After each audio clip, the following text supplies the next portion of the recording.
বিজনীৰ চুৱাৰী বৰিপাৰাত কৃতি ছাত্ৰ-ছাত্ৰীক সম্বৰ্ধনা। চিৰাং জিলাৰ বিজনী মহকুমাৰ অন্তৰ্গত চুৱাৰী বৰিপাৰা সম্বৰ্ধনা সমিতিৰ উদ্যোগত আৰু স্থানীয় ৰাইজৰ সহযোগত বৰিপাৰা দৌল মন্দিৰ প্ৰাংগণত আজি এক কৃতি ছাত্ৰ-ছাত্ৰী সম্বৰ্ধনা অনুষ্ঠান অনুষ্ঠিত হয়।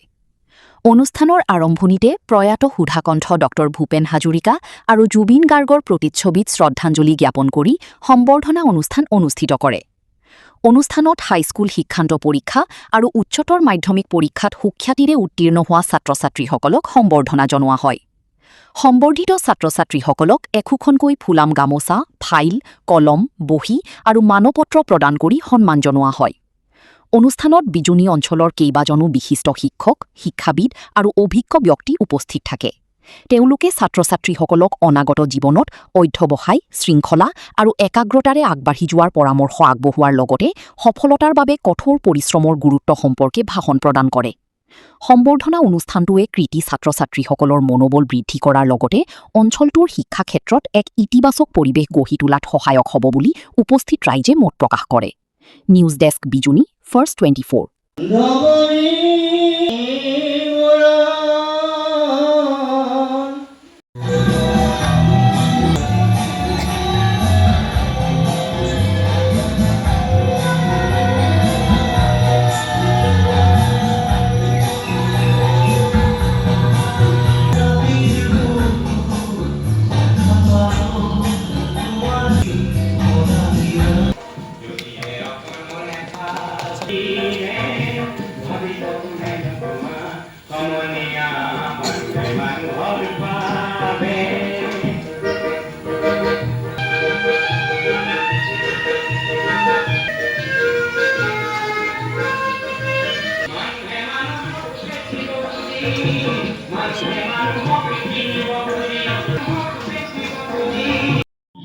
আজি আমি গাঁওখনৰ পৰা এই বছৰ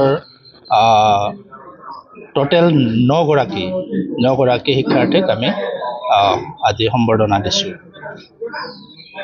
তেওঁলোকৰ ভৱিষ্যতৰ বাবে কিবা আৰ্থিক সাহায্য দিছে নে এনে বিশেষ সম্বৰ্ধনাত কিবা দিছে? আৰ্থিক সাহায্য আমি যেনিবা দিয়া নাই, আৰু আমাৰ এই সম্বৰ্ধনা অনুষ্ঠানটো যোৱা কিছু বছৰ ধৰি ধাৰাবাহিকভাৱে আমি চলাই আছোঁ।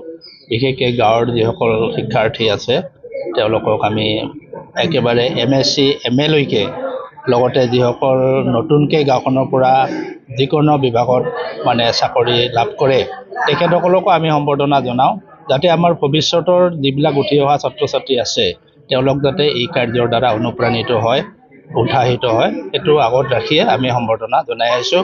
আৰু আমি এটা কথা লক্ষ্য কৰিছোঁ যে আমি যেতিয়াৰ পৰা এই সম্বৰ্ধনা অনুষ্ঠানবিলাক দিছোঁ, যোৱা কিছু বছৰ ধৰি হৈ আছে, আমি অনুভৱ কৰিছোঁ যে এই যিটো ৰিজাল্ট বা পাৰফৰ্মেঞ্চ, এই পাৰফৰ্মেঞ্চটো আগতকৈ কিছু ভাল হৈ আছে, পৰিৱৰ্তন হৈছে। এই সম্বৰ্ধনা অনুষ্ঠানৰ পৰাই নেকি আমি নতুনকৈ অনুভৱ কৰিবলৈ লৈছোঁ। আৰু আগতকৈ শিক্ষাৰ প্ৰতি আগ্ৰহী বেছি হৈছে ল'ৰা ছোৱালী? হয়, আগতকৈ বহুখিনি আগ্ৰহী হৈছে এতিয়া।